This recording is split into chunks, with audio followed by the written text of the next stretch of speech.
From the center of the galaxy, this is ForceCenter, show about Star Wars, pop culture, and the ultimate adventure, life itself. I'm Ken Napzok. I'm Joseph Scrimshaw. And we are here to look ahead to 2024. It is not just a ForceCenter tradition, it's a podcast YouTube channel tradition.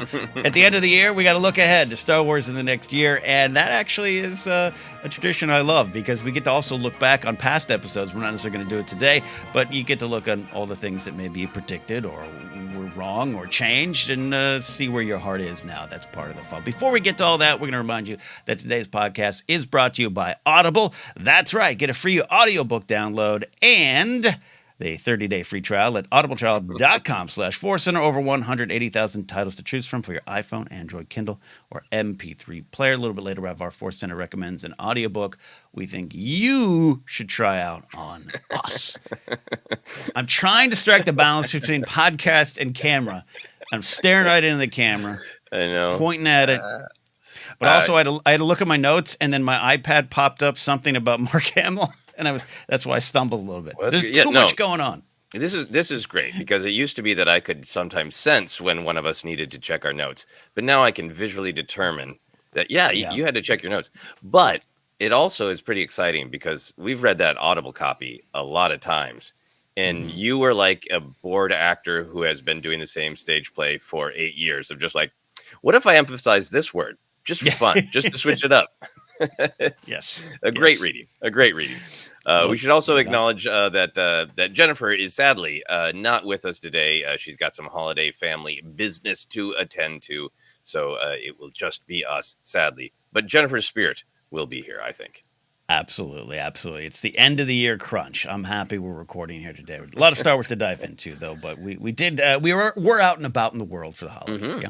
Yeah, absolutely. We want to share some holiday adventures briefly, holiday Star Wars adventures. I went back to my home planet of Minnesota, not to rescue Han Solo, but to spend some time with my dad, with my in-laws. I had a great time. I played some drums with my dad. I got to teach my nieces and nephew on my wife's side of the family how to play pool. It was my best uncle moment ever.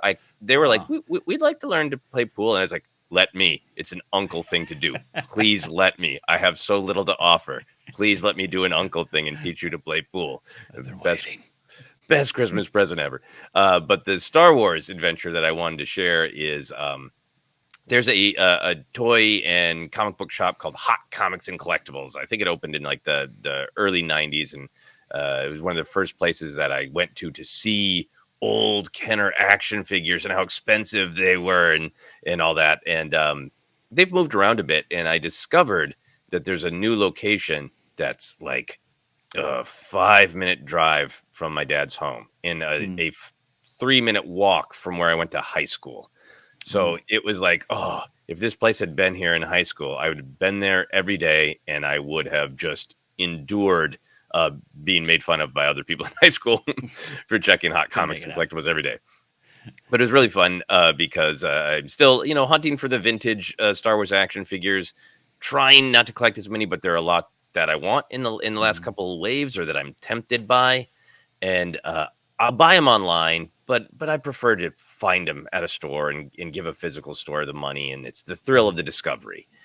So I'm telling my dad and my wife, okay, we'll keep this short. We got other people to shop for. And I walk in the store and right in front is that old school wall of Star Wars with modern vintage figures, Hera, Morgan Elsbeth, Orson Krennic, all these figures that like, I think I want. I mean, so I walk in and I literally start going, oh no. And as I'm flipping through, I'm like, oh no, which I mean from the perspective of, oh no, I'm going to buy these and I maybe wouldn't have if I saw them in person. Yes. But the person working the store is like, what's wrong? What's wrong? What's wrong with our inventory? Is there why are you so upset? And I was like, I'm upset because I'm going to buy all of these. But he was a real sweetheart, and he's like, "Is there any that I don't have that you want?" And he started calling around to other stores, and that's great. It was a Star Wars action figure, Christmas miracle, so it was very good. I would have been like, "Sir, put down the phone. Put down the phone. I'm going to go get those." No, you do not have to call over town for Chopper and Cad Bane. It'll be okay. I'll find them in person. So yeah, those are my brief Star Wars holiday adventures. How about you, Ken?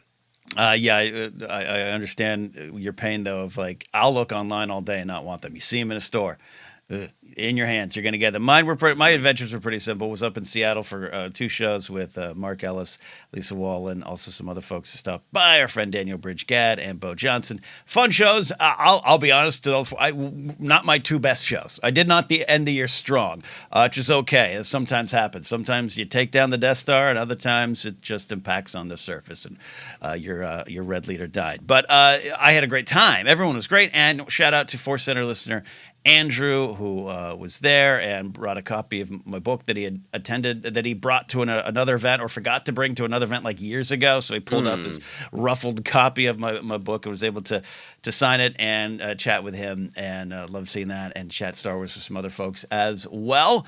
But cold, windy, rainy, and that made it a wonderful trip. It was a nice, good, relaxing time. So I'll take that. And flying on Christmas Eve. Not a problem. Not a problem. We had a great experience. Everything was good. So watched Last Jedi on Christmas, played 11 games of Madden franchise mode. It was a real easy, low-key holiday. Yeah. Well, I love that you watched Last Jedi because I really feel like that's such Christmas decor on Crate, the white and the red. Right? If the Crystal Foxes, if the Volptases were green, it would absolutely entirely be Christmas colors. Without a doubt, Grace chose it, to be clear, and she's like, they're kind of Christmas movies. The December release will forever connect into the holiday season. But Crate, and yes, it's salt. And Grace had a great. We watched that scene again, and she was laughing. It was great to see her laughing at all the moments that, number one, you showed, or that I was surprised that people found as funny as I do, because some of all the Star Wars movies, the humor is great, but that doesn't necessarily last, because if you see a joke or hear a joke 20 times, the surprise is gone. And she hadn't seen the movie in a bit and was just dying laughing at all these wonderful things and wonderful moments, and the salt moment. And she just was like, what is with guys? You need to taste everything. Why would you taste the ground? And I was like, it's salt. It's Sergeant Salty. He's got to. Sergeant Salty Sharp. It's his nickname. So that was a moment of pride for him. This is what I'm built for. So anyways. Good. That sounds like a beautiful holiday. But your thought is absolutely right. Kylo and Luke Skywalker are facing off, and I was like, "This is Christmas." Yeah, it is. It is, absolutely. It's normally a little bit more the other way around, where the younger generation is afraid the older generation now maybe believes some things that are upsetting, and you need to confront them. It is totally like the beautiful Luke and Leia reunion really is like, I've been inviting my brother to the family holiday for years, and he's got his own issues and isn't showing up, but he needs to be with family. He needs to be with family. Yep. The crazy uncle teaching him to play pool or fight on Crate. Yep, that's right. Or to hold back the entire First Order all by yourself. And pool. Yeah. Both uncle things to do. Anyway, our holiday adventures. Should we dive into looking ahead to 2024? The way that nobody says the years anymore. 2024. I still say 2000 because of, I don't know. I guess I like to always sound like I'm in Flash Gordon, Buck Rogers movie to me. So the far-flung year of 2024. In this future year, which is days from now, there's going to be a decent amount of Star Wars, but also sort of perhaps pumping the brakes on the release schedule of Disney Plus, which is fabulous. But there's, I guess I would say it's fabulous in that it is an interesting conversation, is what I meant. Yeah. Anyway, so there's several possible Disney Plus shows on the horizon. Celebrations of the Phantom Menace's 25th anniversary. Possible movie news. No big convention. Star Wars Celebration next year in 2025. 2024 will also be a fascinating year in terms of toys and books and comics and all that. We're not going to do an exhaustive list of books and comics and toys. We're mostly going to take a look at specific shows and big picture mood stuff. So we realize there's books and toys and comics we're kind of leaving off the list, but we're looking at the big stuff. So starting with the biggest of big pictures, Ken, what are you hoping for, either for yourself or for the fandom, for the general audience who takes in Star Wars? What are you hoping for in terms of mood, story, vibe? What will get you excited about Star Wars in 2024? I think any kind of new Star Wars will get me excited and get fans excited. But I want excitement's the key word. I want there to be this ground swell of excitement growing as we go to 2025. I think 2025 is going to be a big year with a movie back in theaters. Still, most likely, there's always a chance that doesn't happen. But we're hopeful here. We choose hope. We choose light. The convention. You're right. I'm glad there's a year off for I'll just financial reasons to get to Tokyo. We're still looking at Tokyo, but that's going to be a big year. But everything you're talking about, everything you laid down here, there's a lot to get excited about. And not that fans weren't excited this past year, but with the strikes, but with a lot of business talk and worker union talk correctly and appropriately dominating the conversation. I think getting back to the stories, and yes, there was Ahsoka, and yes, there was Mando, but getting back to the stories, getting back to the creativity, getting back to the art, and what you're talking about, there's a lot to dive into, whether they're pumping the brakes or not, and we'll have that discussion. And then final note, I mean, just the 25 years of Phantom Menace is crazy. 20 was crazy. At Chicago 2019, I got my first kind of invite for my 30th high school reunion. That I never wanted a sports car, but now I feel I need to buy a sports car, do a lot of changes in my life. Big numbers, but that's proof that there is a Phantom Menace generation out there. Yes. And I want to dive into that too this year. Oh yeah, we will definitely dive into discussing it and processing it emotionally. There'll be a little bit of therapy center, I think, when we start to talk about the 25th anniversary of Phantom Menace. And I wish you a sports car, knee surgery, whatever you want to celebrate your 30th high school anniversary. Mine was celebrated by no one remembering or having to get together. Even my friends I'm still in touch with. I love what you're saying. I think we're going to talk more about the possible movie news, but I think 2025 is we haven't heard any confirmation about whether a script is even ready. So that's tight. So I think that's going to be, I think, a tension in 2024 of when is the new movie going to come out. Will be, I think, something that kind of builds into that conversation of pumping the brakes of, will it be good to have a longer wait and a bigger build up to the next movie, or will the hunger become annoying? But for myself, just kind of mood and vibe wise, I think we've had a long back and forth in the fan community about, is Star Wars going to the well? Is it relying too much on legacy characters? Is it too interconnected where it's hard to jump in? And is it like the MCU risking becoming that sort of homework? I think for me, I love tales of legacy characters. I don't think that Solo, the character, or the movie was trotted out because it's safe. I don't think Kenobi was made because it's safe. I think these are stories that years ago when Disney bought Lucasfilm, creators were excited to tell. It's like, Star Wars is going to open up. We have all these possibilities. We can do as many movies and now television shows as we want. Whose stories do we want to tell? There was an excitement to tell those stories, and I enjoy the stories, but I also understand that Star Wars doesn't exist in a vacuum. And we have had several years of anything that can come back will come back, and a lot of legacy and references. So I think because of that general temperature in our entire culture, what I'm most excited for in Star Wars is anything that feels new and fresh, anything that makes people feel, I have not seen that in Star Wars before. I'm excited for stories that have just grab you and don't let you go forward movement in the literal pacing. Because we've had lots of stories of trauma. We've had lots of stories of quiet loners. And that by its nature makes us spend a lot of time with Star Wars characters who are sighing, thinking, saying two words, and staring off up there. And that is one of my favorite forms of storytelling. But just by chance, that's a lot of what the characters have been going through. And I want a Han Solo energy. I don't know what the hell I'm doing, but I'll figure it out. Grab you by the lapels and bleep and go. I think that it would be a good energy in Star Wars storytelling to capture that kind of spirit of grand adventure. And then along with that, I think 2024 is going to be a challenging year. Most of them are, but there's going to be a lot going on. And I think Star Wars is always at its best when there's a balance of the old and the new. And I think just really on the surface and the tone, we need new and forward movement.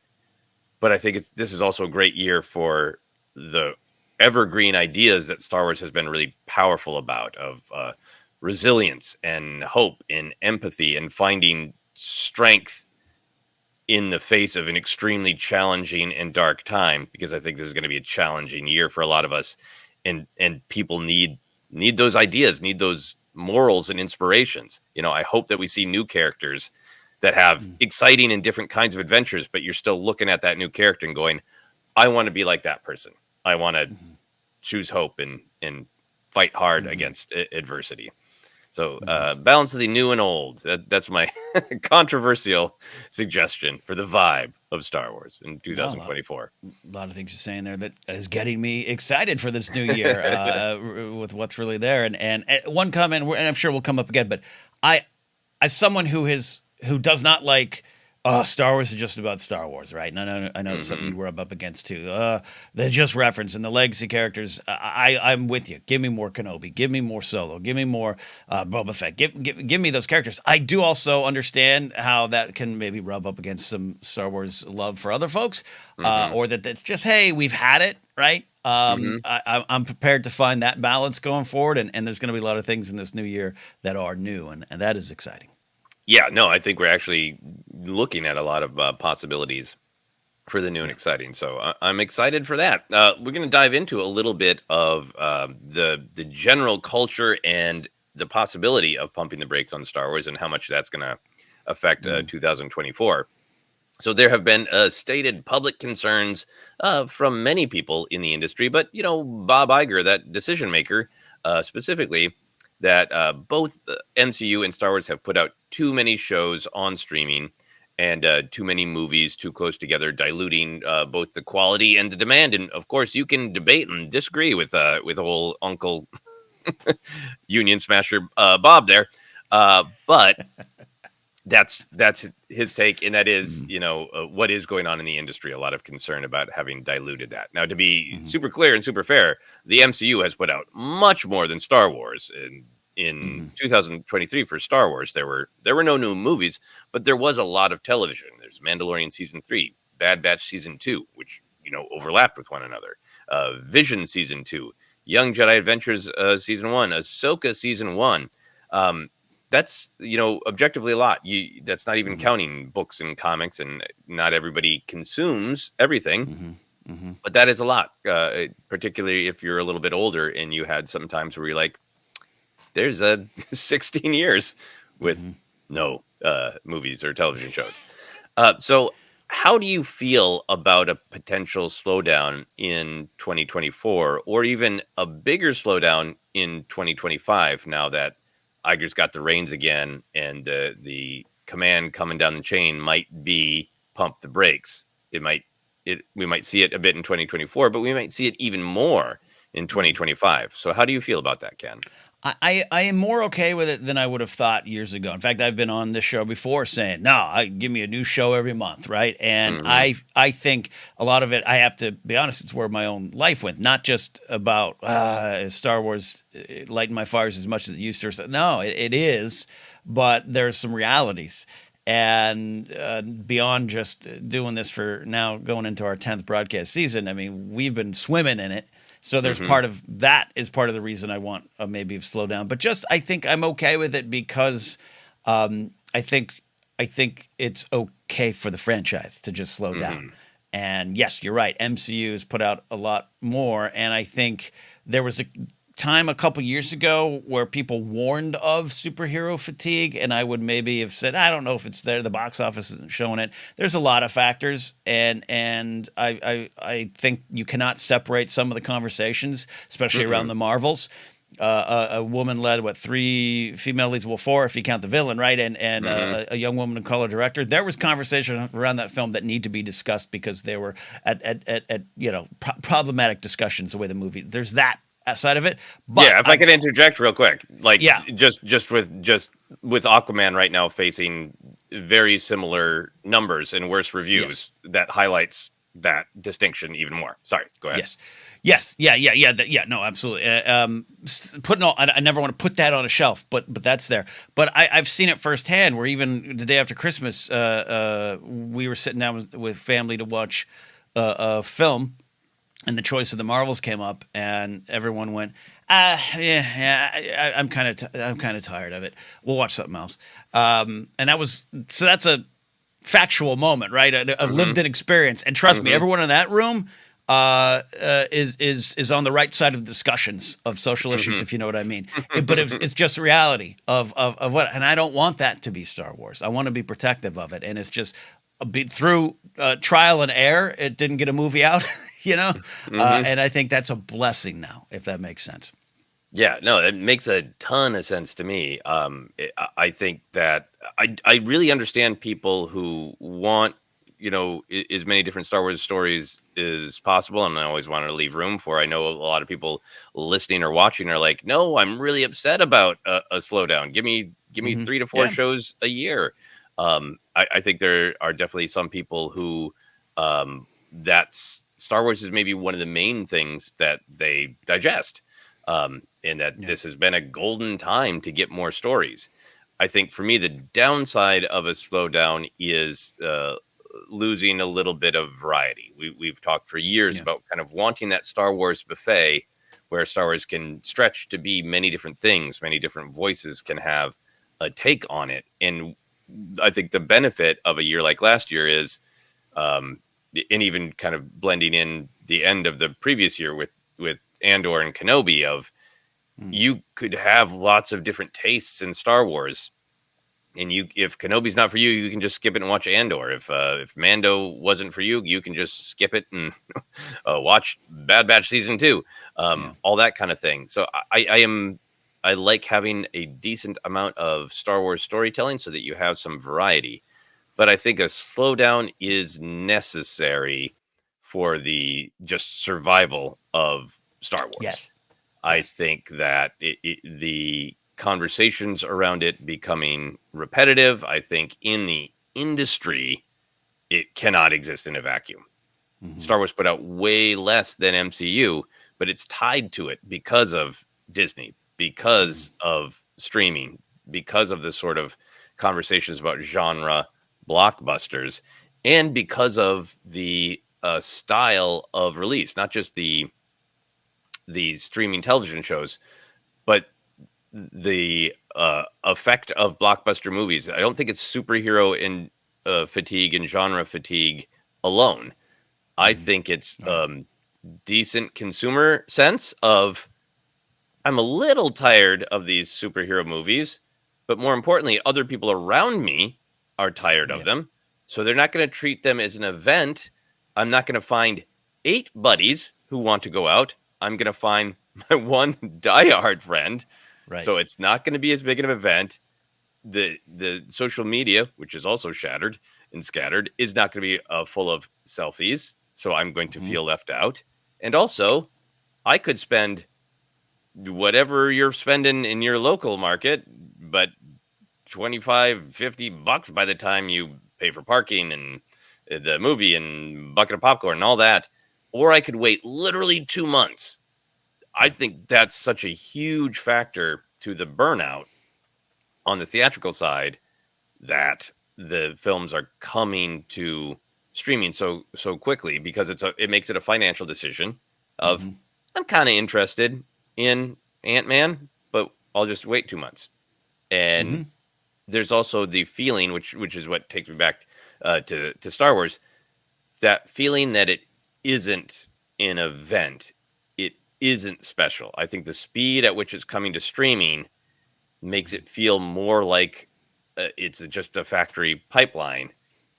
I don't want to make this about things should be like they were when they were kids, but I think it's helpful to sort of contrast the way the industry used to be, of you wait a long time in the fact that it debuted on broadcast television, in a horrible pan and scan with an obscene amount of commercials, which we should not go back to.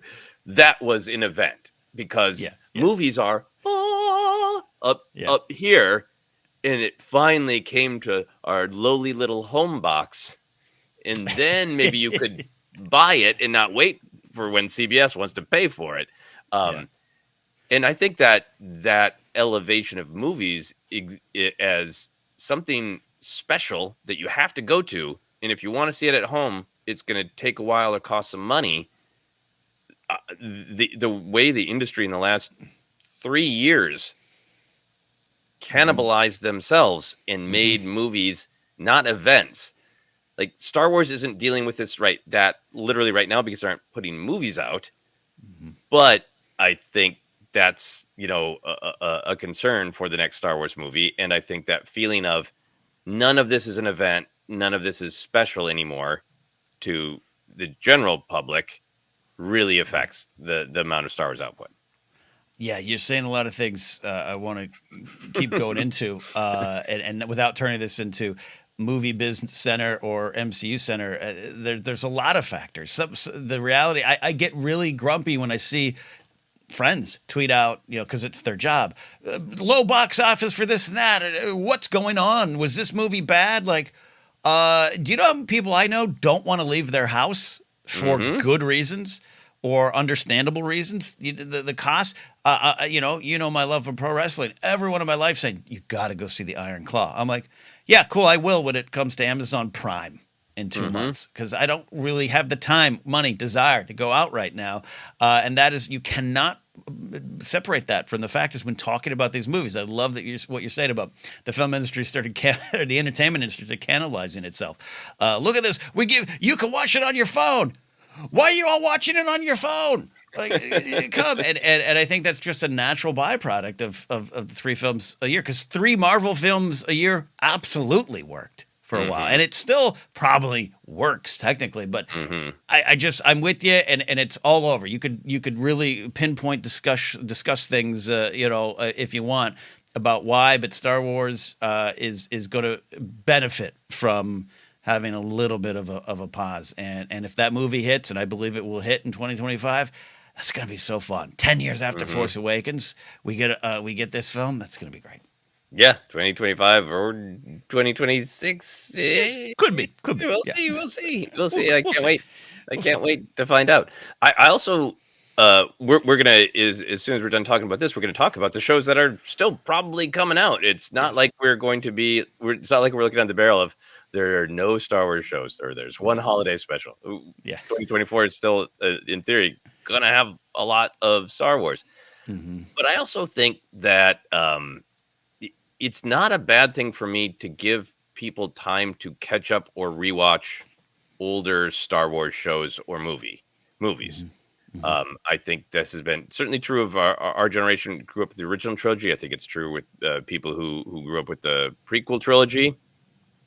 That part of the depth of that bond, the part of a celebration of specific quotes from those films, a love of very small side characters, is the fact that if in the absence of new stuff, let's rewatch this again and again and celebrate little moments and tiny moments. And we always joke that, nobody walked out of Return of the Jedi in 1983 saying, you know what the best line in that film is? It's a trap. That's going to be that was from people watching it again and again, and it becoming a little call sign between fans. And I'm not arguing for like hipsterism or obscurity. I'm just saying the amount of Star Wars that has come out, I think there's an actual financial value to letting people rewatch Kenobi and fall more in love with Freck. Because they've rewatched Kenobi several times now. I think it's worth it for people to rewatch Book of Boba Fett and fall more in love with Garsa Fwip because they have time to digest the character. I think that means also more time for toy companies to catch up with the amount of content, more time for Blu-rays to be put out. So I think there is some value in encouraging Star Wars fans to revisit the big amount of storytelling we've got in the last several years. The physical media thing is an important thing, because I think there's just an assumption that everyone has Disney Plus still, or Mm-hmm. did, or can Mm-hmm. get it. Mm-hmm. That's not true. And there's other ways to maybe figure out how to watch it. But I mean, I think my bundle is over $20 now. Mm-hmm. There's some realities there. There's a little something that happened in the world the last 3-4 years that changed a lot of things, and so all that to say, if that flows down into us appreciating Freck more, which you should, that's a good thing. But yeah, yes, you're just making me like I didn't see Prune Face for like 2 years. Yeah. I didn't see him in '83. I saw him on a VHS viewing in '85. I had to actively look for Prune Face Yeah. because I assumed that Prune Face was a bounty hunter, which was I'm ashamed of myself. He's a brave Brazilian resistance fighter, Ori Marco. So there are 3 shows that are likely to come out in 2024. So after talking about pumping the brakes, let's talk about the 3 shows that are probably still going to come out.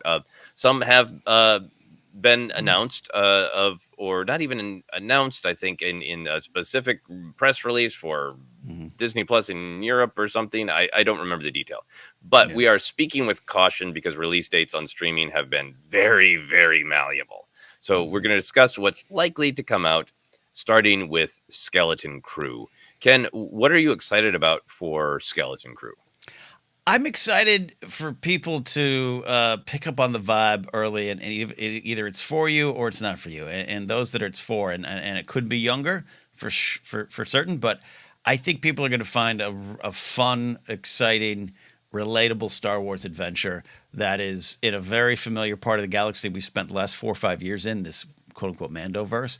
That is also a brand new look at it, a brand new perspective on it. I think it's going to be fun, and we're speaking as folks that had the benefit of seeing some footage at Star Wars Celebration London, and it was so surprising, and the vibe was so just clear. The Amblin days, you got it. It worked. Everyone goes to the season 1 of Stranger Things as an Amblin example, everything. Yeah, and it works. It works. And it's not just a nostalgia pull. I think it's going to help foster some growth for Star Wars and younger audiences who are going to connect with that. I'm excited for that. I don't think I'm not anticipating it to be my favorite of the year, which means it might end up stealing my heart. And that's what I'm excited for the fandom to experience. Yeah, it might surprise you. Yeah, the trailer, which we were lucky to see, really made it clear that it's going to fulfill the promise of the premise of this great Star Wars morality tale that beyond fear lies discovery and actualization and agency, and to tell this story of kids who get lost in the galaxy. And my biggest thrill from seeing that trailer was some scary bleep. Was that it wasn't like, whoops, some kids have a little adventure, but like it is terrifying that they are out there in this big, horrible, dangerous galaxy. But by passing through that fear, what will they discover? What will they become? Is it's such a great coming of age story. And I think it's almost like the challenge that most of us face every day getting out of bed. Like, I got to pass through the fear to find some agency and some joy. Is a daily adventure for me. I think it is for many people. And it might. I'm so fascinated by it because it might be a story that's very interconnected to this New Republic era of storytelling. This Mandoverse. It might be like, oh, it's really building to this Filoni movie, or it's really tied into Mandalorian season 4, and it might be super interconnected, or it might be a great jumping on point for Star Wars because it's a focus on, younger people, that same sort of Stranger Things. Watch it with your kids, parents. There's 2 generations of storytelling, but this is a perspective for kids who don't know the entire history of Star Wars, like, Ahsoka and Sabine do, but kids taking their first step into a galaxy and introducing new viewers through their eyes to this post-Empire galaxy. It could be a super great jumping on point, and I don't know which way it's going to tilt. You're doing a great job of selling it. Seriously, a part-time job in marketing might be in your future because the tagline of "What's Beyond Fear" that you just created or said there—that's a wonderful way to look at it when you're talking to young kids. And this could be a generational experience. Not that Star Wars isn't. Unless you count Andor, might have been a hard watch for your 7-year-old just because the kids like pull out a laser sword. But this will be a generational experience. You absolutely know that's going to happen. You know there's going to be parents with their 10-year-old going, oh my God, I got to experience Star Wars with them in a way they hadn't previously enjoyed or had connected to. And again, other shows you could connect as well. That's part of the design of Star Wars. But that's going to be a big selling point. And I do think there's going to be enough there for everyone.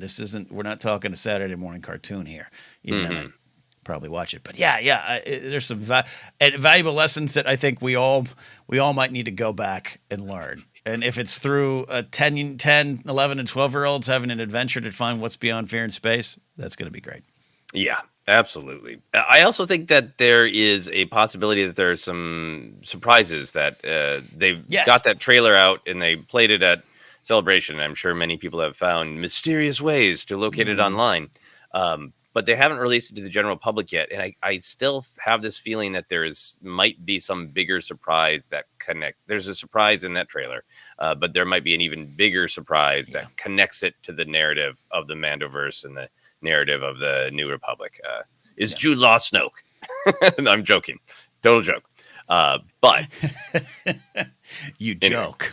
I joke right now. But And I got to be honest with you. I'm joking a little bit here, but one of the things I'm most excited for Skeleton Crew in this sort of a new, strange era we're entering with streaming and with questioning things of, and having the strike era where actors were not able to promote. Ahsoka was a huge thrill to many, many Star Wars fans, and there was a huge buildup, and they needed no help. But it would have been great if the actors were out there promoting it and making it even bigger excitement to the general public.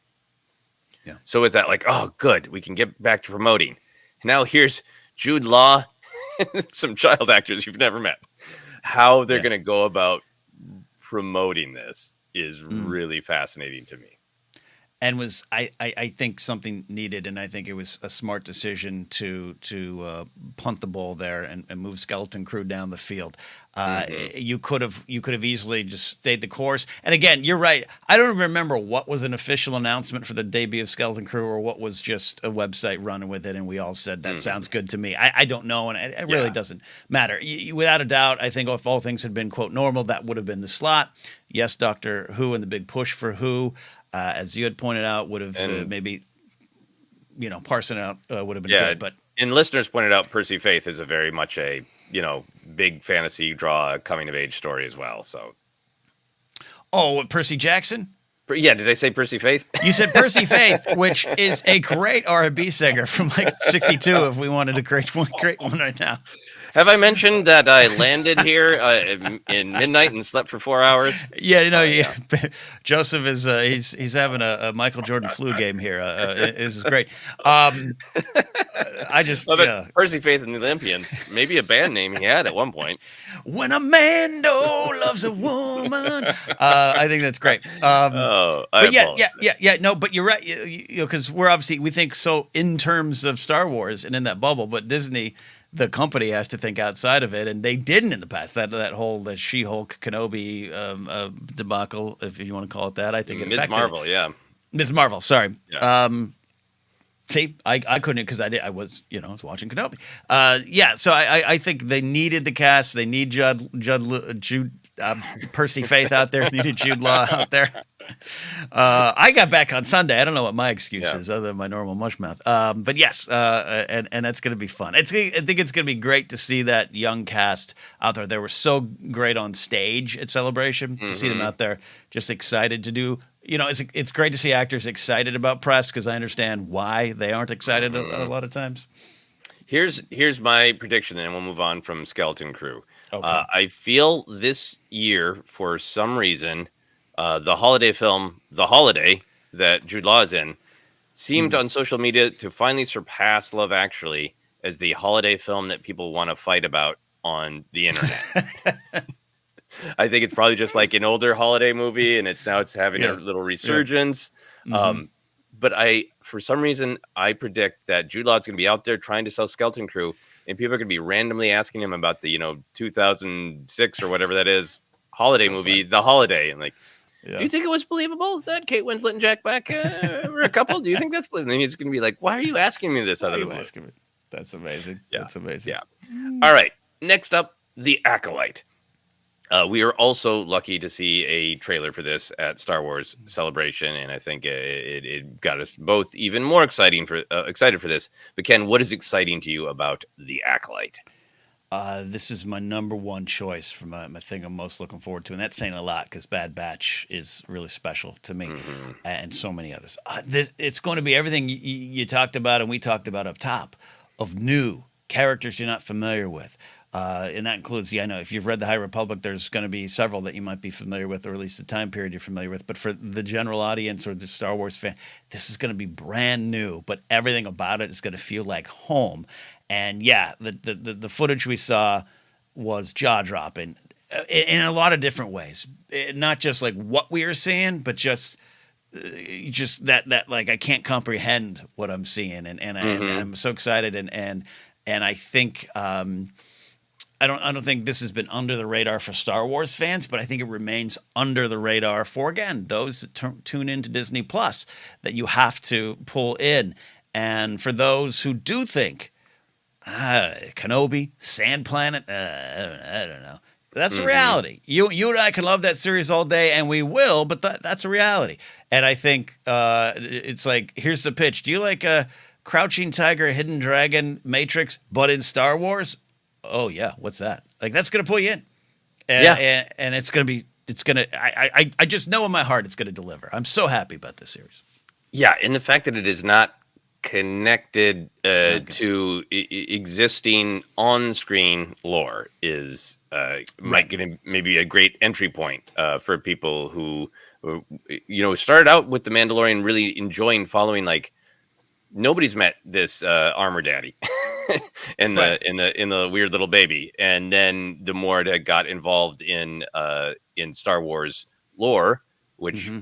I am fine with, and also I don't, love, I yeah. feel like was being done for honest storytelling reasons, not for like, oh no, the ratings, get Luke Skywalker out there. I don't agree with that take, but I Right. think it got deeper as it went along, and I think it made it harder for casual Mm-hmm. viewers, not Yeah. intense Star Wars fans, to play along. But the Acolyte might also be a great jumping on point for you haven't given Star Wars a try, or you've been shaken off. If you're a more general audience member, Acolyte can be a great thing. So I am excited about that. I Mm-hmm. think for me, that trailer was on every level. If you like the Jedi Force mystical side of Star Wars, that trailer was like being a kid in a candy store and being given $100. It in that trailer was everything I love about the Jedi, from the most basic pulpy adventure fun to the most serious, meaningful philosophy of what does it mean to have this power, Mm-hmm. and make a choice about how to wield it, into how to be true to yourself, but also a part of something larger than yourself. It was, to my recollection, wall to wall Jedi philosophy and totally amazing lightsaber action. It was the complete Jedi package in that trailer. And Yeah. that's just got me incredibly excited for myself, because I'm a big fan of all those things, and also excited for the possibility of that that combination of pulpy thrill with philosophical depth, that it Mm-hmm. could really hook people and grab them. Plus, we all got to say, "Is that a Wookiee?"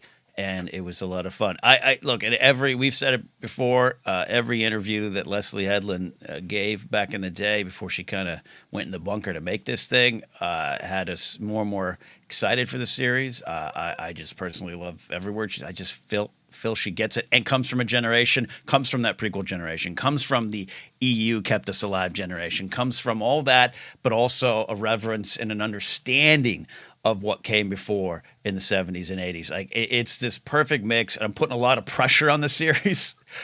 Somewhere Leslie Headland's in her bunker going, I don't want to, just everyone quiet, just everyone watch the series. But you're right, the Jedi stuff, and it will lead to answers or understandings of other Star Wars stories. It is, and I personally don't think any series has relied on the lore entirely. But this one will have the benefit of being like, this is who we are. This is what the show's about, and the rest will work itself out. You don't need to wonder, is that Starkiller? Is that what they brought him? Is that Ezra? All that stuff can be fun, but this series will have its own questions that it creates, and its own hype and predictions and wants and desires, and its own ecosystem, but while connecting to the bigger stuff. I'm just super excited. What we saw was just mind blowing. Yeah, and I'm talking a lot about Jedi, but I should say within that Jedi and people who are stepping aside from it, because I think this is a show that is dealing with somebody who has walked away, dealing with the dark side, as they've talked about. So, as Lucas himself has said, sometimes to his own chagrin, like people seem to love the villains. There's, I think, a history with Star Wars where Lucas wants it to be a fable about making the right choices, and the villains are cautionary tales who lead miserable, sad, depressing, lonely lives, and yet they look so damn cool. They're often extremely well executed as characters, so they're mysterious and charming. They look cool, so you want to buy the action figures. They make bad choices, but the storytelling's good, so you can kind of relate to, like, I understand your pain. I don't agree with you with the horrible choice you made, but I understand where you're coming from. Star Wars has this sort of gift and curse of people being deeply attracted to the villains, in that this is going to be a show with sympathetic, empathetic villains with lots of action. Yeah, you're absolutely right. That could really hook people. Star Wars is at times a mirror to society, right? Even Grace on Christmas Day was like, I really want to watch Last Jedi. That's my favorite one because Kylo hasn't turned into a wimpy good guy yet. Like and that's the discussion in our house, and I'm with you. I think we should learn. I always say, the lessons that Vader it shows us all in the Rogue One hallway scene.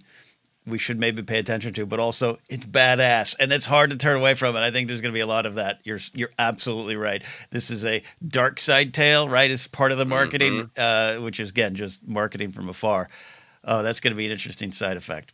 Yeah, I mean the wonderful site I follow used to be Jedi Business, now Galactic Figures. Every year they do a poll for favorite action figures, both in the Black Series line and the vintage.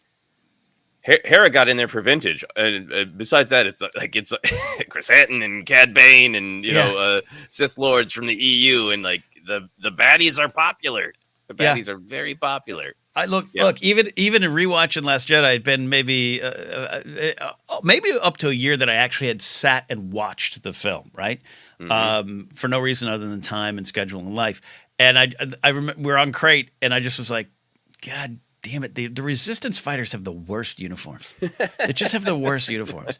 But that's kind of part of what's going on, right? They don't got time. They don't have a bespoke uniform, to be made for them. They got to put on what's around and fight. That's a really good Star Wars sketch where the dark side rises again, and the good guys are like, we're going to stay true to our morals. But let's look at Luke Skywalker. Remember when he was a super good guy, but wore all black and has one black glove? Looks real cool. We need to dress cooler. No more of these drab earth tones. We need to dress cool to win the promotional battle, the public opinion battle. Final thing for me for Acolyte, we would be remiss if we didn't mention that it is in the High Republic era. The High Republic right now exists mostly on the publishing side. The Young Jedi Adventures series is set in the High Republic. So we're getting some of that aesthetic on screen of the robes. We got some cameos. I haven't watched the episode yet with some of the great Jedi from the High Republic Publishing Initiative. I don't think that it is going to be tied to the High Republic in terms of like you have to have read these books to get it. I think Acolyte Yeah. is going to be very much stand on its own. And I think as a side benefit, I think it might turn some people on to like, do you crave new eras in Star Wars unconnected to lore from the original or prequel trilogies? Do you like a lot of different Jedi? Go check out the High Republic. I think that the show could do a really good job promoting the great work that's been done on the publishing side. Yeah, we know there's at least one big character that shows up. It's Mm-hmm. going to be kind of the quote end of that era. I'm not expecting big answers. It's already been on the record that Leslie pitched the show, and they were like, "Well, hey, this happens to be," and she's like, I'm reading those books. Yeah, that's great. Let's figure it out. But I'm not expecting it to be the big end of that era. Indeed, and I know you're not, and most people aren't. But yeah, you're absolutely right. It's gonna push some people there, as it should. You and I have you've started back up in the High Republic. I've been away from it for about a year, and I miss it. I miss the characters. That first phase is a great era of Star Wars storytelling. So that's a good benefit. Yeah, and it is a lot. So it's a delightful mountain to climb, but it is a mountain of storytelling to climb. Moving on to Bad Batch Season 3.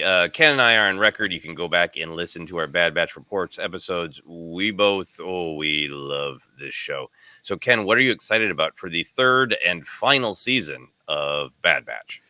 I'm excited that these storytellers are getting to complete their story. That is not often a guarantee in the entertainment business. At times, a little bit more in streaming because you get these short run series, and all right, we'll give you 2 years of 8 each season. But the lessons that Filoni and team learned when Clone Wars came to an end after season 5, and they're like, but. But Clone Wars saved was a miracle. It was an absolute miracle, and I'm happy that they got that. But this is let's bring it home. We got three seasons to tell this story. We know we had it, or at least at one point this became the decision. So I'm excited to see that conclusion and get some answers, and just return to this crew. -1. Well, that hurts still. We'll see. We'll see. But also, this is the storytelling that engaged me the most this past year.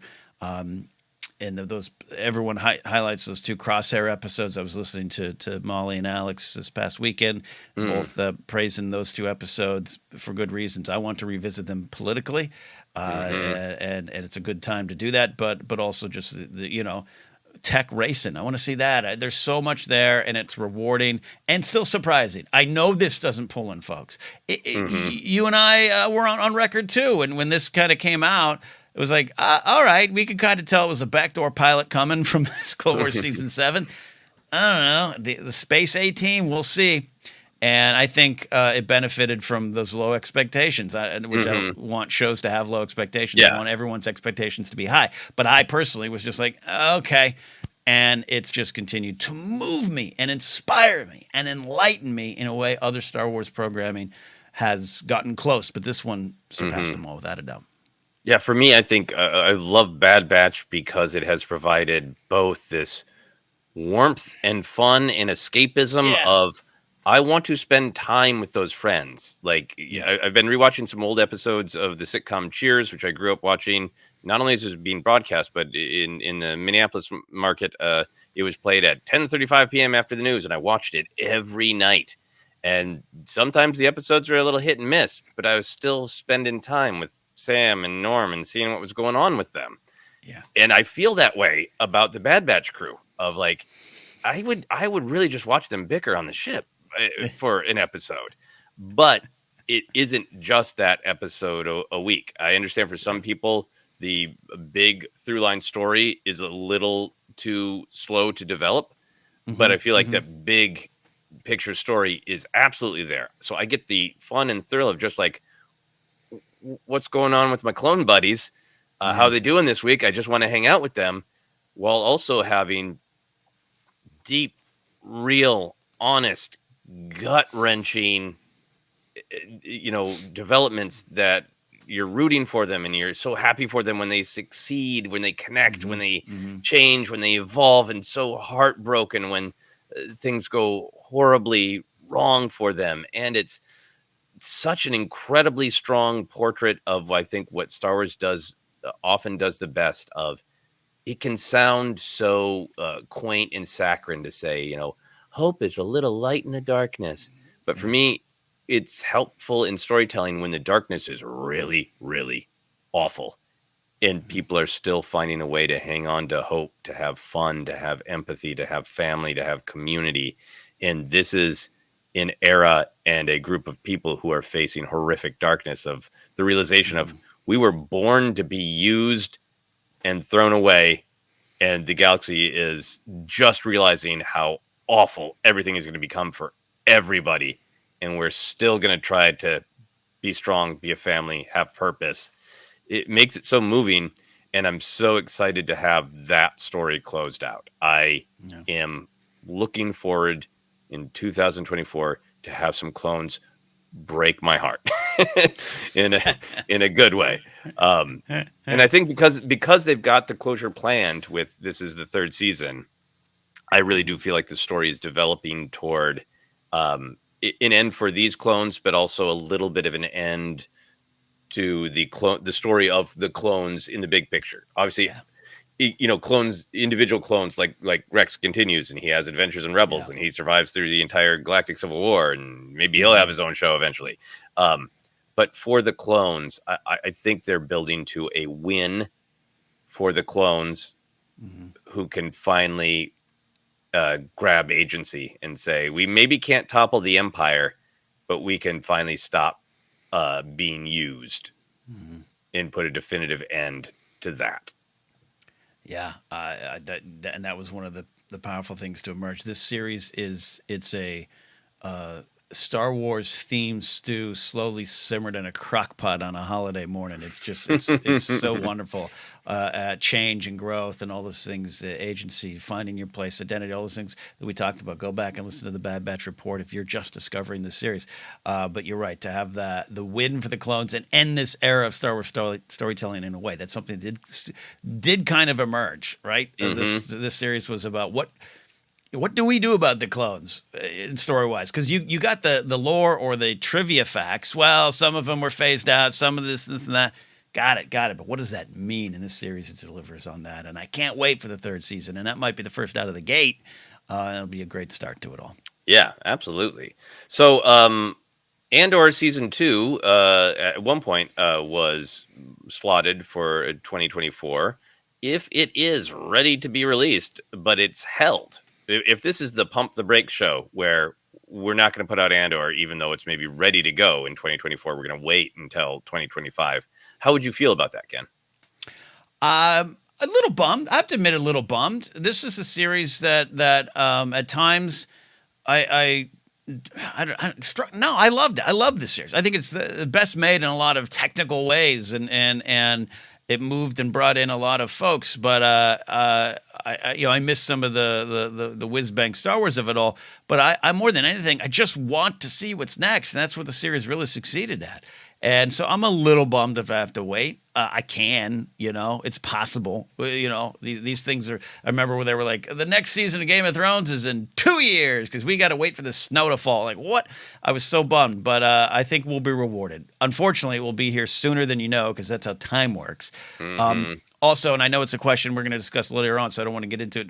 But this series in 2025, post a potentially world-changing election, will be an interesting thing. Yeah, absolutely. And I think maybe that is a part of Andor is it's a extremely well done show. It really is. I think Star Wars, all the themes, all the ideas are absolutely, to me, embedded in Star Wars. They aren't new, but it's taking these elements of Star Wars about rebellion and how you handle an authoritarian regime, how you handle fascism, how you keep your soul in the face of needing to fight against that kind of horror. All that theme told not in a zippy pulp adventure way, but told in a prestige television. I think Andor is extremely well done. And I think people who say the acting is amazing, the writing is amazing, I agree with you. But I also think that it is a very specific style of its time, of what, like, right now in the 2020s, what we think of as quality storytelling from the prestige television era, from like Sopranos to Mad Men to Breaking Bad to Andor.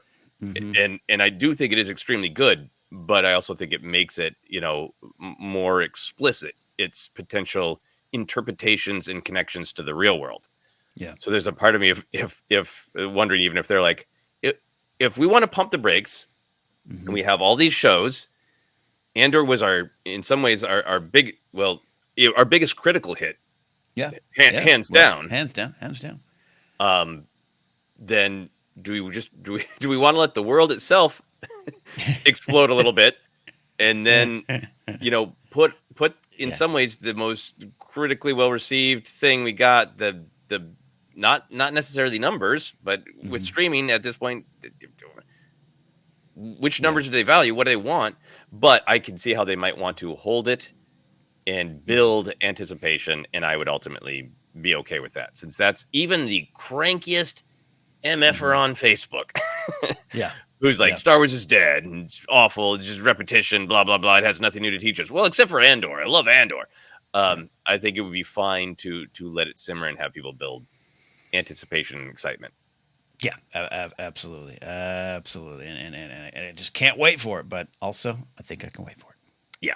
Final one to talk about, and this is, I think, not one that's trying to be a big splash, but at one point, Tales of the Jedi Season 2, the short animated adventures in the Clone Wars style that Filoni did the season, with emphasizing Ahsoka and Dooku's story. It was announced that there would be a second season, and it looks like this is 2024 is probably the year for that.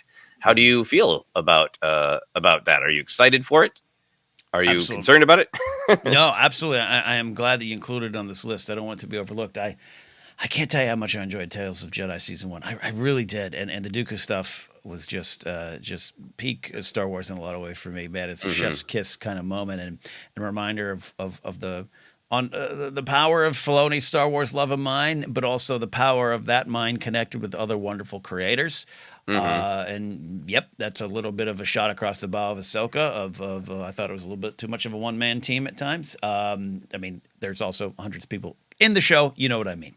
Yeah. In terms of writing credits, I just don't know. Right? We're not going to get 3 more of Dooku. We always possible we get 3 more of Ahsoka because it's Dave behind it. I get it.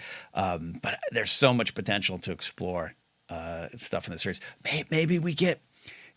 Maybe you want to know about the first moments of Sabine and Ahsoka's relationship. This is where you could get it, and have Ashley and Tia back for those moments too, if that's what you loved, and I do. There's so much potential and there's so much unknown. I'm excited about it, and it's just I like having. If I log into my streaming service, I pay a lot of money for, and there's this over here for 15 minutes to watch, and it's powerful and poignant and Star Wars. That's a great win.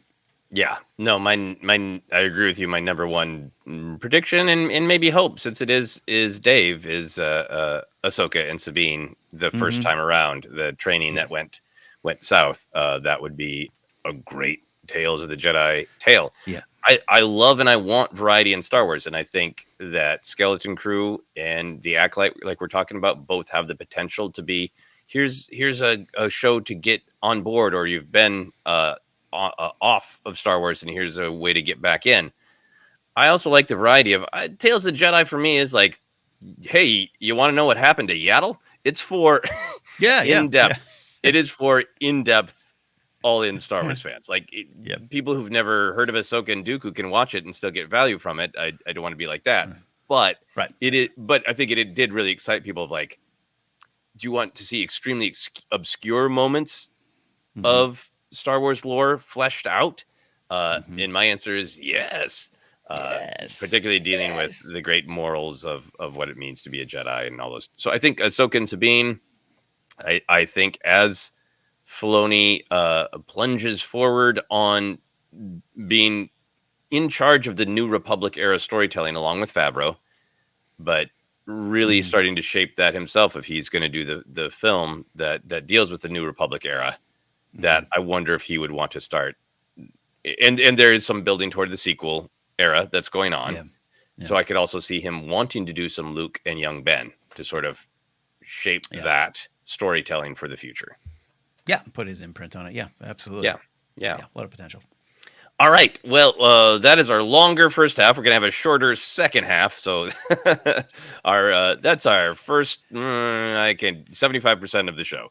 Anyway, Ken, we are headed towards a break, but we got a recommendation first. That's right. This is our ForceCenter recommends an audiobook we think you should try out on us. And today we're recommending Crimson Climb by E.K. Johnston. This is a book about Kira, following her adventures in Solo, maybe connected it to some of her adventures in the comics.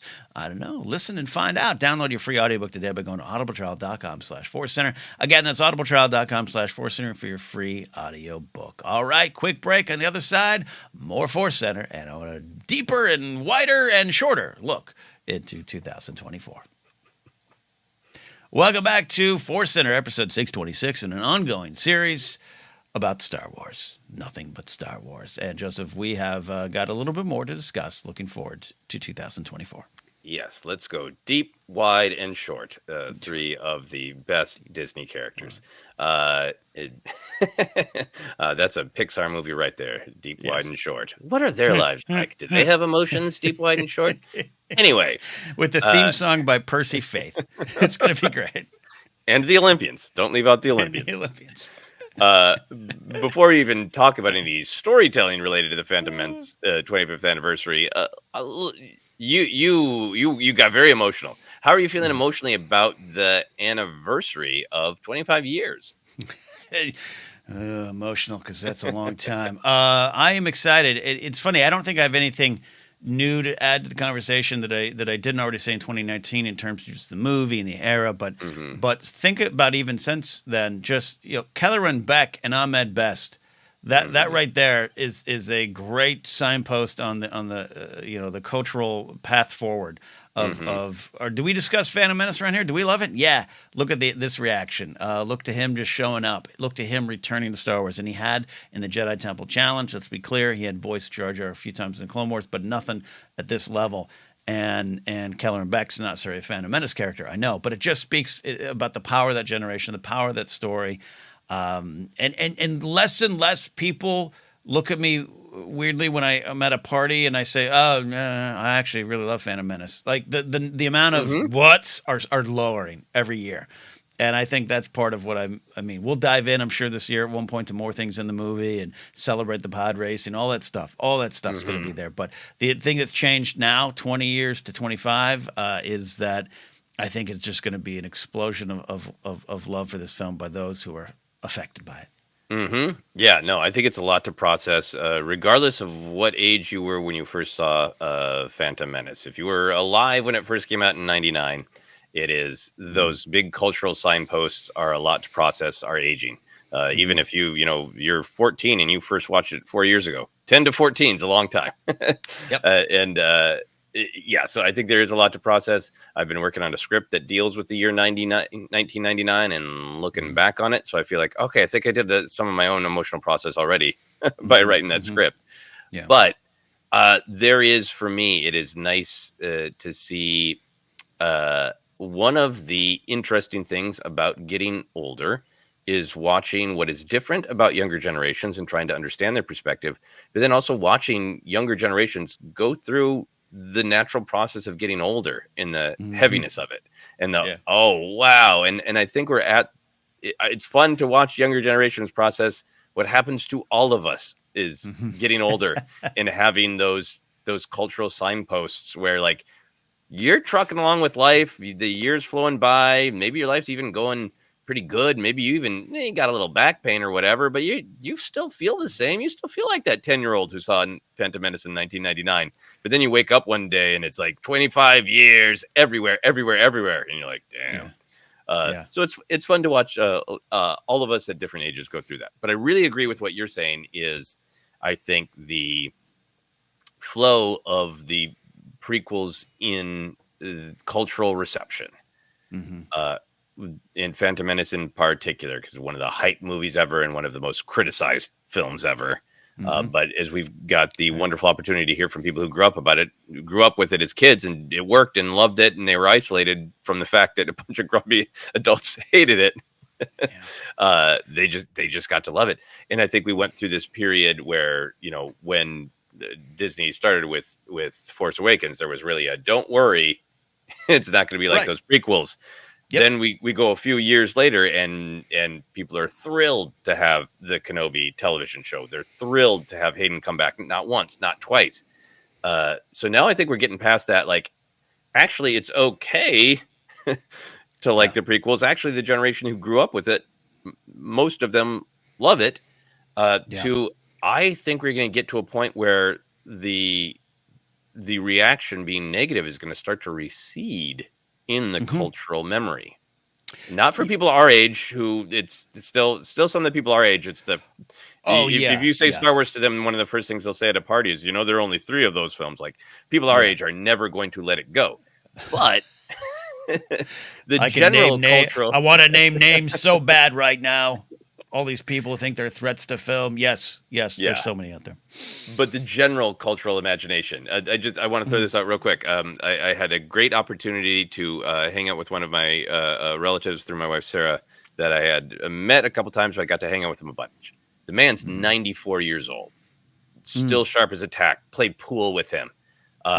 He drove an RV around the country by himself last year when he was just 93. 94-year-old man. So I get to talk to him about stuff, including old radio, which I love. And like, here's a great opportunity to ask a man who grew up with old radio about that perspective. So he's telling me this story of, one of my favorites on old radio was Lone Ranger. And then I never liked the television show because it wasn't what I imagined. My imagination of what it all looked like was way better than the television show that made a Lone Ranger. And I was like, did people talk about that? Like, obviously he wasn't on the internet having flame wars about the Lone Ranger television show, but it's like, did people, go to school and talk about which radio shows were good and bad? And he's like, oh yeah. And I don't think he was alone in not liking the Lone Ranger show because the radio show is better. Yeah.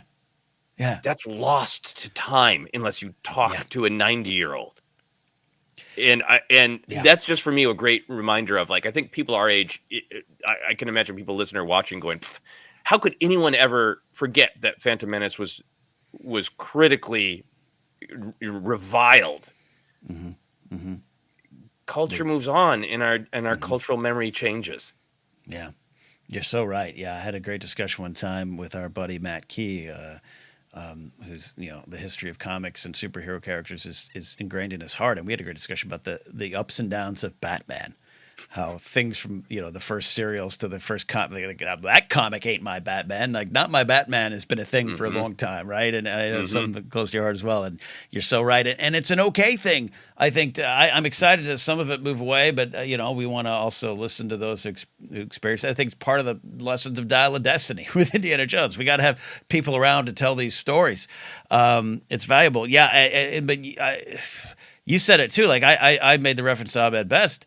I'm staring across at an N1 Starfighter on my display over there. That hadn't happened yet. Hayden hadn't happened yet when we were celebrating 20 years. Those are more examples of just the absolute love. And if someone like Favreau, who in 2019 sat on a stage and was like, I don't know, I didn't really like the prequels, but Dave's working on me to where that series went. You're right. It's going to recede more and more and more, which is a good thing. Yeah. So it'll be really fascinating to see what the conversation around it is for 25 years. On the kind of more storytelling side of how is it going to be celebrated, there are several books announced to celebrate the Phantom Menace 25th anniversary. The Living Force by John Jackson Miller, which is going to be following the Jedi Council as they're challenged by Qui-Gon in the days before Phantom Menace to get out in the galaxy and see people. There's a Mace Windu novel called The Glass Abyss, which is Mace finishing a task that Qui-Gon asked him to complete before Qui-Gon's death. So again, very Phantom Menace tied. I think there's some comic books coming out focusing on prequel characters specifically. So there's definitely some storytelling stuff that's going to happen. Ken, what other forms of celebration would you like? Or are you just going to create a Phantom Menace party for yourself on the 25th anniversary. Yeah, maybe we should all have a screen and rent a theater and watch it again. Mm-hmm. See it again for the first time. These are wonderful things I'm going to dive into. It's a great idea to have these characters and these moments in the Jedi Council self-explored in these books, these comics. For me, I want to dive in more, whether we do that here or not. I just want to dive in and finally, really break out the things in this movie that we love and have said over the years that bring, that are valuable in terms of Star Wars and the fandom, and even the things revisit things that we didn't like and might still think we don't like, and reanalyzing them 25 years later. I think that's part of our identity here at ForceCenter. It's what brought you and I together. Even just this past weekend, I was at my comedy show in Seattle, and one of the other comics, Lisa Wallen, who I'm just getting to know, she was backstage with me and Mark, and she goes, one of my followers on Twitch was excited that I was doing a show with you two. He loves your work, and he says one of you is a prequelist. And I was like, that's me. And so it's such a part of our identity. And I think this is 25 years on. I want to dive in even deeper and pull apart the things that make this film worthy of celebration. Yeah, no, absolutely. And I think for some of the big anniversaries of films, there's the 20th anniversary of Attack of the Clones. For myself, the 30th anniversary of Twin Peaks: Fire Walk with Me, which is a really important film to me on many levels, including just when I saw it and the impact it had on me creatively. That sometimes I get kind of tied up in like, are people putting out anniversary editions for Star Wars? Like, are there new toys? Are there books? Blah, blah, blah, blah, blah. And then it kind of occurs to me just a day before, sometimes the day of, like, you should personally find what do you want to do to reflect. So I'm really thinking ahead about Phantom Menace of, like, going to put on my calendar of May 19th, I've got a bunch of old Phantom Menace figures in storage, including my 12-inch Kenobi Maul in Qui-Gon that I had back in the day. Nice. Even when I had problems with the film, I bought them and put them up in my apartment. Like, I was eating a lot, pretty much exclusive diet of only Tombstone frozen pizza. So, like, I think I want to set aside time of whatever else I do that day, whatever podcast we do, for myself. Sit and watch the movie with an action figure and a frozen pizza and celebrate the film, celebrate the time that has gone by in my own life, and make sure that it's personal, that I'm reflecting for me the way I want to. Yeah. Now, May 19th, mark it down. Mark it down. I might go drive back to Winnetka, California, and just sit where I got the tickets. Just sit where I saw the film. I'll recreate that whole next day. I'll go into work at Kinko's bleary-eyed and get some gordita at Taco Bell and try to get some Phantom Menace goodies. That's funny. Anyway, moving along. So movie news of some kind should be rolling out in 2024. I think the general understanding and reading of the tea leaves right now is that the Rey and the New Jedi Order movie will be next. Do you still hope that's the next film? And let's dive into this. We gotta latch on to any time that that those of us on ForceCenter maybe disagree with one another. You still got hope for 2025, and I don't think this movie's coming out in 2025. So let's look at that too. I think you might have the safer bet there. I'm gonna hope for Christmas 2025, Christmas holiday season. Look, if there was already somewhat of a script in place, if there was already this, and you can ramp it up and put the pedal to the metal, so to speak, I think it's still possible. I really believe so. Again, a lot of this stuff. I was talking to someone there. The first sketch I did on the Ahsoka series was like 2018. Like, we know there's a lot of lead time, but there does seem there's this feeling that these three movies that were announced in Celebration were part of a quote, recent decision, right? We got this going wrong, hey, let's do this. And I don't think that's wrong. I don't think that perception is wrong. I don't know how much that is true. So other words, Joseph, I'm leaning on that faint hope to lead to 2025. And but even if it's 2026, this is the next one I want out. Okay. I agree with the next one that I want out, and we can talk more about that. And I will join you in hope. I would love for this film to come out in 2025. I think my reading of the tea leaves is that when last we left off on actual news, confirmed news, was pre-strike, when the new writer Yeah. had been on board, and like right before the strike had those quotes of like, I'm hoping to deliver this real soon to Lucasfilm. Right. A draft of the script. We haven't had any actual announcements, confirmation. Most writers, some writers worked on spec, but you certainly were not supposed to be that writer. Right. Was not supposed to be scribbling away during the strike. So maybe the script has been delivered, and what we're talking about now is 2024, 2025, or 20. We're at 2023. For this to come out in 2025, It could happen. It could. It would just be that thing of, we got the score done a week before the film came out or something like that. Could be one of those stories. So yeah, 2026 is safe. And look, we waited this long. We'll wait again. But yeah, I'm with you. No, little thing happened that delayed a lot of things. It delayed a lot of things. And I think the other thing for me is the feeling that we need this next film to be an event. Like, Iger has talked about pumping the brakes on MCU and Star Wars. MCU has got a theatrical release problem going on with the box office, and all movies are experiencing that for lots of different reasons. All blockbusters, with the exception really of the big ones of Barbie and Oppenheimer, which succeeded because they were made into an event. Yeah.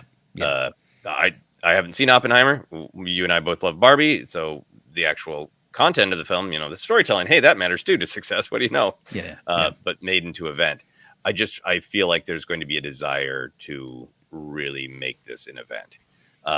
But if there is indeed news about this movie, and not just reporting from industry people who hear whispers, but Lucasfilm choosing to make a thing of news, what kind of news would you want in 2024? Would you want a confirmation of, yep, we're going to make it. It's going to be in December 2025. Would you want just a confirmation of, yep, it's Rey and the New Jedi Order, and it's we're not releasing the date, but it's next up, and get excited. What news do you want? I don't know if it's possible anymore. We've just, so much has changed since 2012, 2013, 2014.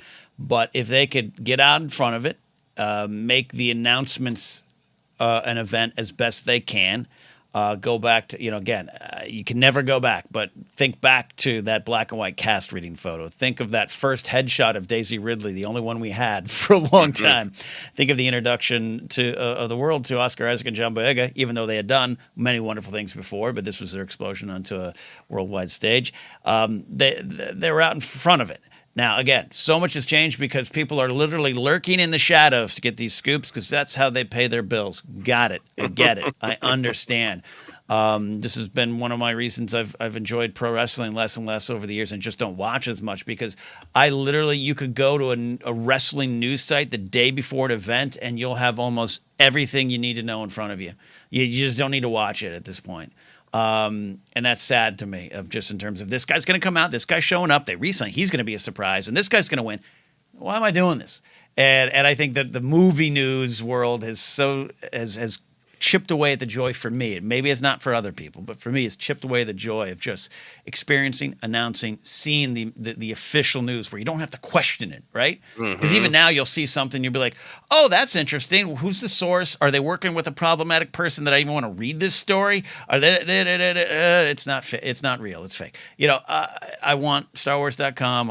I don't necessarily need an El Capitan event like you and I have talked about before, but just Daisy's here. Here's this cast member. Here's this cast member. And you know what? Here's the answer on whether John Boyega is back or not. We've got this picture. We've got this cast. And we're going from there. That's the kind of stuff I want. I just don't know if we're in that era anymore. Yeah. And I think it's partially because the industry is in such a state of confusion with how to make a blockbuster again.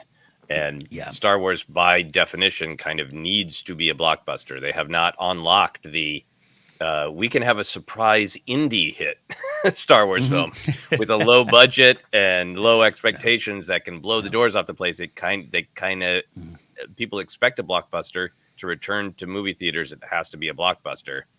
Blockbusters are in trouble. So I think to me, it's an interesting question of how do we work to make the next Star Wars film a blockbuster? Of course, make it a good story, all that. But also how you hype it up and having a longer lead time. So they could have Daisy Ridley announces, yep, this is the next film. You get a Lucasfilm press release that the script is completed and approved and production is beginning. And here's Daisy Ridley and one weird mask of an alien kind of, video, and like really teasing and building up to the point where we could get, like we had back in Force Awakens days, a teaser trailer on a holiday when everybody's at home a year out. So really going back to the art of the blockbuster is building expectation, not expecting people to go to a blockbuster every week. By definition, a blockbuster was an event, a shock. It's something that made people line up around the block because of anticipation and hype. And I would love for them to get back into the art of hype. And listening to you say that and hearing you say that, it makes me think that 2026 was more realistic because there ain't no trailer coming out in November of 2024.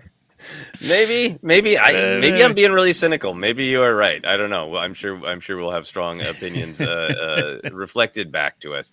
I think it's also, for me, part of what is maybe making me cautious about allowing myself to be excited about 2025 is Iger has said some comments that extremely rubbed me the wrong way about what went wrong with some of the blockbusters, including Marvel's, of like, well, not enough oversight. And for me, the idea of like there weren't enough executives on set. I'm somebody who thinks there's not a single bleeping thing wrong with the Marvels creatively. I thought it was really fresh. It was really fun. It was a simple story, well told, about sisterhood and using power the right way and all these things.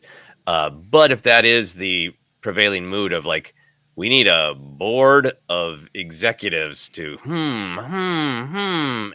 everything, that's the problem of why our movies aren't selling, then that's a lot for a creative team to navigate. You'll start losing all these talents, even more than maybe they already have. Some the people that do say no, more will start saying no. That'll be for Iger Center. Iger Center. Yes. All right. So, like Star Wars, we face the darkness so we can hope for the light. And in that spirit, we're gonna look ahead. Ken, you called this out early on in our episode today, and I think you're right to do so. 2024 will be a rough year politically here in America, no matter what. There are obviously lots of horrible, stressful things going on throughout the world. In the last 10 or so years at this point, there has been a resurgence of attempts at authoritarian strongman regimes and political movements. The presidential election here in America is an extremely important one for the fate of the United States and media and on and on and on. Social media, all these things. And Star Wars is many things to many people. It is escapism, but it was also explicitly built by Lucas to be didactic, to be a morality tale that helps you navigate life. For yourself, do you think you will turn to Star Wars for inspiration, for escape, or some of both? Both. It's always going to be a bit of an escape. It's always going to be fun. I'm always going to want to see the badass villain march down a hallway and do bad things. It's always there. I think now more than ever, where I am in my life and where my interests are, which are drastically different from when ForceCenter started. I want Star Wars to be an inspiration, but also a guide and also a way to have these conversations without just hammering people over the head with them, right? Where this is, it is an election year, meaning the big election, the presidential election, because every year is an election year, and participate in your local elections, folks.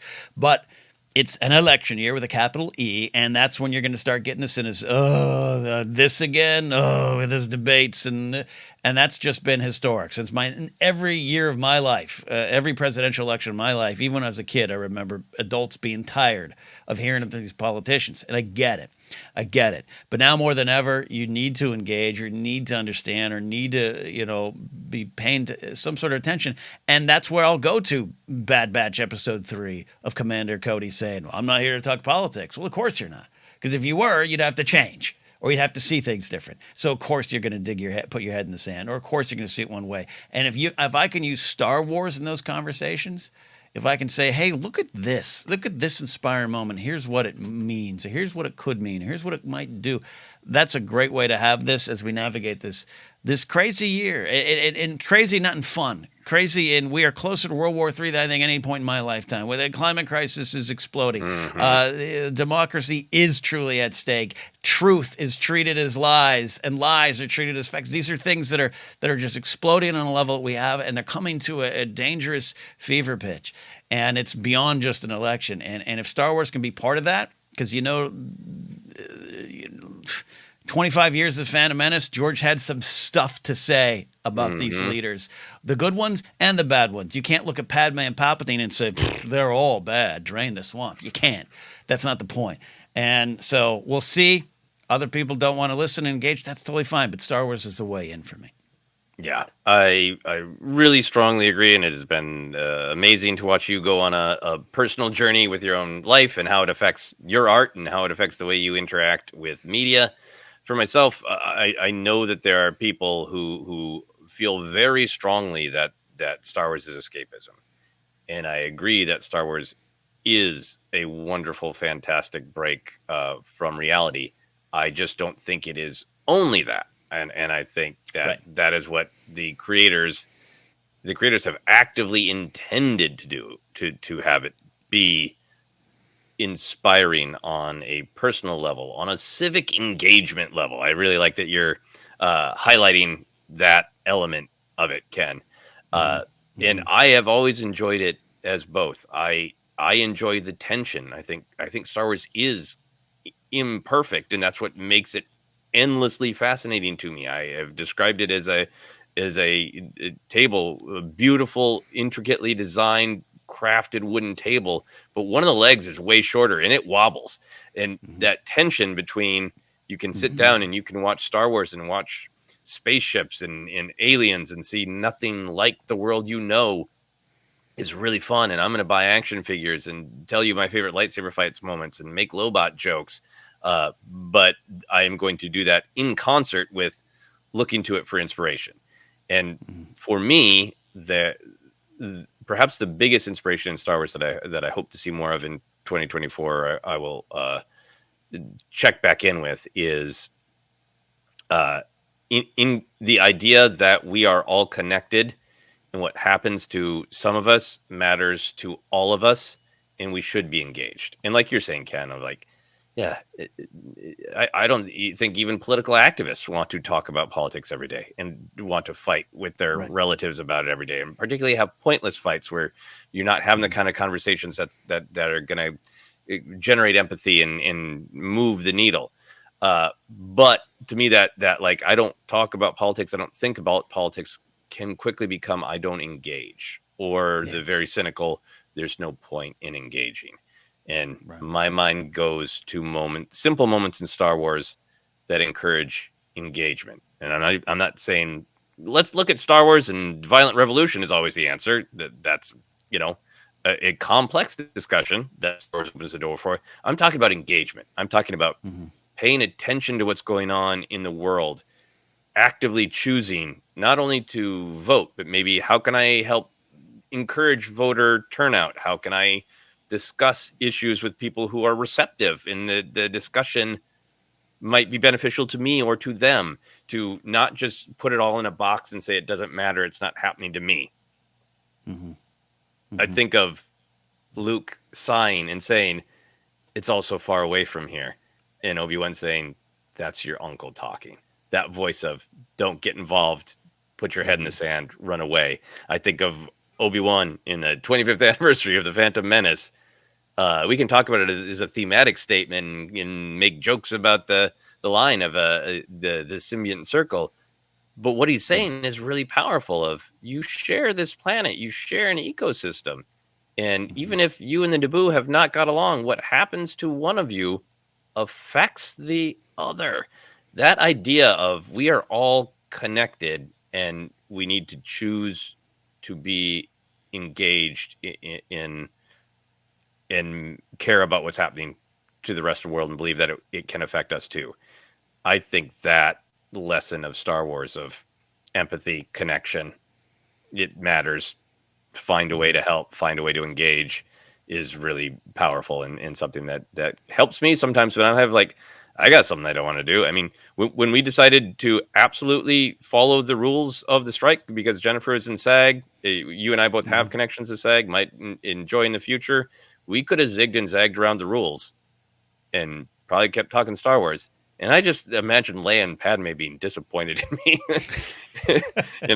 and it helped me make a difficult but correct choice for us, and Star Wars is always powerful in that way.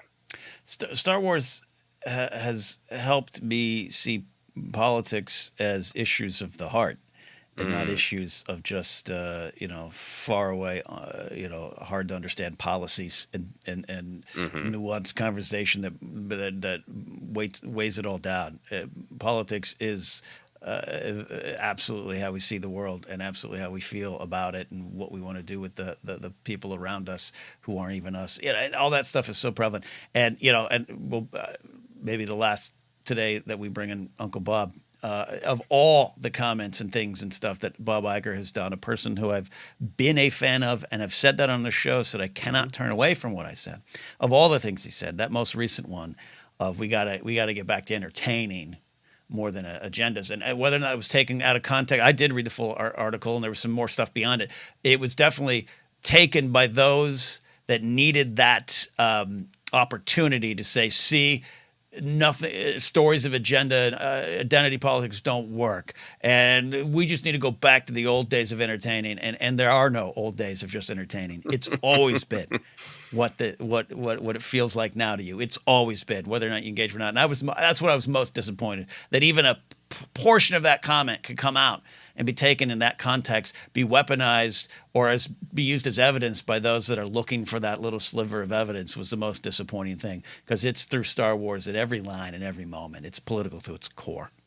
Yeah, and we didn't get an opportunity to talk about that, and I think that was a very well considered message to try to bolster audiences that want to agree with that want to think that these things have not had a good reception because they're identity politics and all these, and I think it was while Disney is still in legal battle with the governor of Florida, and I think it was in an attempt to say something to appease a group of people. Frankly, I don't think it has any bearing on actual storytelling. I think it was just said to. I have no evidence for this. This is an opinion. I think it was said to. Hey, some of you are mad at us because we're fighting with Florida because you're turning everything into an us versus them battle, and here's a little red meat for you. It is the way I see it. But yes, I do think for Star Wars in particular, like I said, it absolutely can be escapism, but it has always had a deeper meaning, and I think it always will. And I look forward to finding hope and solace and inspiration in that deeper meaning, which I think will continue to be there. Yeah, absolutely. Look at the people telling these stories. They're not going to give up the fight. No. Any other hopes or dreams or excitement for Star Wars in 2024, Ken? Other than I hope I'm really fun at parties still, that I hope we can still discuss Star Wars if you're out at a party. But I'm not going to shy away from that side of it either. But no, the hopes and dreams, excitement that I'm just blessed. I truly want to say that I'm blessed that we're still here. not just in terms of ForceCenter, but as fans. This has been 10 plus years of the geeks taking over, right? Or when digital media exploded, just as pop culture was this cottage industry that was you could now make a living off of. I'm not even here to make a living off of it anymore. I'm just here to enjoy it. I'm here to connect all the things. And I had a lot of fun on Christmas night sitting down and watching The Last Jedi. Not seeing it again for the first time, but just seeing it again. And just sitting down and watching it as a movie, watching it as an art form, and watching it as Star Wars. I can't wait for more of that, and I can't wait for new chapters. As I always say, there's nothing more exciting than that split second before you're about to see, hear, or read new Star Wars. And this year is going to be no different. I agree with your beautiful, well-said statement there, and I will also add Kenobi on Blu-ray. That's my inspirational statement for my other hopes. Kenobi on Blu-ray. And 4K. I don't have a 4K player yet. I don't have a 4K player. Yeah. But anyway, that's our big look at Star Wars in 2024. I think we talked a little storytelling, but we leaned a lot into the business and the politics because Star Wars does not exist in a vacuum. We will continue to talk about the storytelling. We will continue to talk about just the fun. But we always want to talk about the depth and the reality of how Star Wars interacts with the real world and our real lives as well. Ken, that is it. Where can people find us? Hey, you can find us on Twitter and Threads at ForceCenter Pod. Though Threads this past week would not let me copy and paste stuff into it to tweet out promotions, so I'll work on that side. I just have to type it out now, I guess. Facebook page is ForceCenter Podcast. We're available on a lot of different spots. Just search, you'll find us in terms of the podcast side of things. We're on Instagram and YouTube. Hey, we're making a push for 7,500 subscribers. Do you want to help us grow? Do you want to be part of the ForceCenter family on YouTube? Then hit that subscribe button. Merch is available at tpublic.com/user/ForceCenter and patreon.com/ForceCenter is where you can support us directly from there. Get into our Discord where you're going to have, fun, full, robust engagement over cake versus pie. It's there in our Discord right now. For me, you can follow me at Ken Napzok or go to my website, kennapzok.com. Had a lot of fun this year doing things I never thought I'd do, including releasing music. 7 songs that I co-wrote with the band The Moon Agers. Brian Tiller and Sean Arnold is out there, available on Bandcamp, Spotify, Apple. Check it out if you like some rock and pop goodness. Joseph, where can they find you? Yeah, you can follow me on most of the social media at Joseph Scrimshaw. I'm not very active on the site formerly known as Twitter right now, but I'm spending a lot of time on Blue Sky, on Threads, on Instagram. So come find me there. Hey, I even put up a new TikTok of me playing my dad's old drums. So go check that out if you're interested. My handle everywhere is just my name, at Joseph Scrimshaw. If you're interested in buying any comedy albums, keeping up with the short films that I've been working on this year and will be working on more in the new year, you can always go to my website, josephscrimshaw.com. There you go. That is it. So for all the Star Wars stories we're about to get to experience for the first time, we'll see you next time here on ForceCenter.